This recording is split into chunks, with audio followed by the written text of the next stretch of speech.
चौबीस निर्वाचन में जानी बलांगीर कंटाबांजी नवीन बाबू भाग्य परीक्षा कले भाविले कौन एथर डबल हम अर्थात डबल सीट जीतबे कॉन्फिडेंस रखा भल जीवन में समस्त रखती मु भी रखे आपण भी टिके रखु कि ओभर कॉन्फिडेंस आपन को ओडुआरे पकई पारे से है दादन प्रवण कंटाबांजी नवीन से निर्वाचन मंडली अर्थात गंजाम जिलार से भी दादन को जाती कंटाबांजी 16,000 अधिका भोटे नवीन बाबू हारिले हरैला किए लक्ष्मण बाग जीतिले आउे विधानसभा आमना सामना देखी ना नहीं नवीन बाबू तांको पचारे यू डिफिट मी अर्थात तुम निर्वाचन लड़िल जान नी कि अलग कथा छाड़न से सब हेले नवीन को इज्जत रखीदेला हिंजिली जो हिंजिली काटू निर्वाचन मंडली हिंजिली 2000 मसीह नवीन बाबू बारंबार जीति आसुले 2000 2004 2009 2014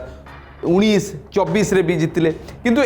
सहज नथिला जे हिंजिली काटू एथर निर्वाचन लड़िबा 2014 रे एवं 2019 रे जोठी कि 60-70,000 भोट रे नवीन बाबू जीतुले एथर अर्थात 24 निर्वाचन रे मात्र 3,000 किछि भोट रे जीति छथि भाव पारे तो हारू हारू नवीन बाबू बंचीगले जहाँ हो विधानसभा जावाक तो सुजोगटा मिलला भल कथा ना ममता दीदी जो अवस्था है दीटा निर्वाचन मंडल निर्वाचन लड़की गत थर भी जहाँ होता किए बा कहीपर दल भी सेमती किसी भांगी जाए नवीन बाबू जो विधानसभा जाई न तो कहीपर बीजेडी टिके भल स्थित अच्छी हेले जीति सिना गले नवीन बाबू किंतु हेलिकप्टर तांकर आउ हिंजिली जाए पहुंची पारुनी मु बहुत खुशी हिंजिली रु ही आरंभ है विजु जनता दल रो जय यात्रा गला 2.5 वर्ष भितर नवीन बाबू थरुटे मात्र से जाइए पुणी गले केतबेले शुणिकी आश्चर्य हे 2024 डिसेम्बर में जिते कि अदिनिया वर्षा होता सारा राज्य है गंजाम जिला अधिका प्रभावित होता चाष जमी नष्ट होता फसल नष्ट होता से थर नवीन बाबू केवल गले हिंजिली को लोक मानू भेटापी हेले कहीं से जाऊना असुविधा कौन निज निर्वाचन मंडल को जीवाई आम सीना असंभव हिंजिली काटू भुवनेश्वर जाकू पैसा खर्च हुए नवीन बाबू पाखे पैसार अभाव अच्छी ना साधन अभाव अच्छी ना लोकबल अभाव अच्छी लोके प्रश्न कर दर्शकु जो भोट नवीन को ऊपर प्रगाढ़ विश्वास कर भोट देते नवीन को चेहरा को मन पकई पकई ईवीएम स्विच चिपी भाविले जो तो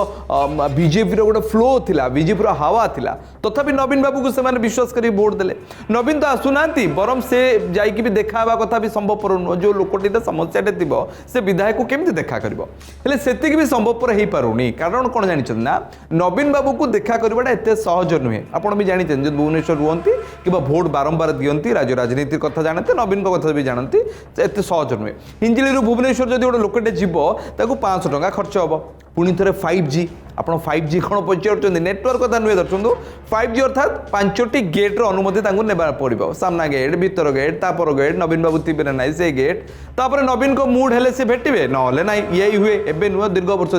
नेता मान तो निज नेता मैंने भेटी पार ना अभियोग था 1924 पूर्व तो अनेक विधायक विधायक प्रार्थी एपाई छाड़े नवीन बाबू को देखा कर पाना आज्ञा मिसिया को हेले भुवनेश्वर खर्चांत कर जीव पड़ो खर्चांत कर 5टा गेट रु पास मिलवार अच्छी डायरेक्ट मिसबेनि आउे सी जगिकी आउे 1,000-2,000 खर्च कर लॉजिंग भड़ा कर किए रहा गोटे कमिटी करती लोक असुविधा सुविधा आसिक मिसबे बोले लोक जाते कार से भी किसी ना एत सब करू करू जो समस्या मन नहीं जो कर्मीटे आसी ना से सब भूली जा भाई कौन कहवा आसते से सब भी भूल नवीन ताले एमती करुँच कहीं प्रश्न सबुठ बड़ एया इच्छा ना जानी शुणिकी आ लोक मिसवा से चाहूना बीजेडी नेता कर्मी मैंने भी से टुपुर टापर कथा होती सामना को आसी कहवाई बोधे साहस हो पारे कैडर कथा दलर कथा नेता कथा प्रतिनिधि मैंने जो मैंने सब अच्छा जो मैंने कम करती नवीन बाबू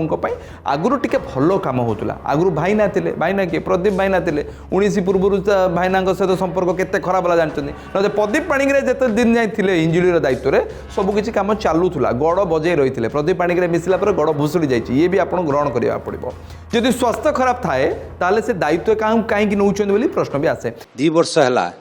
नवीन बाबू देखा दर्शन ना जो भोटर देइचंदी भोट देइचंदी जी भी न देइचंदी से तो एमएलए अल्टीमेटली